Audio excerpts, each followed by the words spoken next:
अस्सलाम वालेकुम दोस्तों पापनगर ड्रामे जी अचण वारे किस्से में छा थींदो ऐं छा थियण वारो आहे हिन वीडियो से मां तव्हांखे ॿुधाइण वारो आहियां। पर दोस्तों असांजी हिकु नंढी गुज़ारिश आहे, जेकॾहिं तव्हां मुंहिंजे यूट्यूब चैनल खे सब्सक्राइब न कयो त महिरबानी करे मुंहिंजे यूट्यूब चैनल खे ज़रूरु सब्सक्राइब कंदा।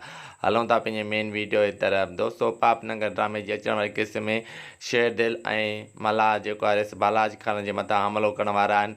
उन हमले में रेस बालाज ख़ान ज़ख़्मी थींदो ऐं जेके बि क़ैद में माण्हू आहे रेस बालाज ख़ान जे क़ैद में उहे आज़ादु कराईंदो शेरदिल ऐं मल्हार। जी हा दोस्तों, मां तव्हांखे ॿुधाईंदो हलां त हिन वक़्तु रेस बालाज ख़ान जो प्यारु जेको आहे त राबेल सां थी वियो आहे ऐं राबेल जेको आहे हुनखे न पई चाहे रेस बालाज ख़ान सां मोहबत न पई करे। रेस बालाज ख़ान जेको आहे छोकिरीअ जे इश्क में अंधो थी वियो आहे। जी हा दोस्तों, मां तव्हांखे ॿुधाईंदो हलां त रेस बालाज ख़ान ज़ख़्मी थींदो, शेरदिल ऐं मल्हार उन जे मथां हमिलो करण वारा ऐं सभु जेके बि क़ैद आहिनि ॻोठाणा उहे सभु आज़ादु थी वेंदा। दोस्तों उमेदु कयां थो त हीअ वीडियो तव्हांखे ज़रूरु पसंदि आयो हूंदो। वधीक वीडियो ॾिसण लाइ असांजे यूट्यूब चैनल खे सब्सक्राइब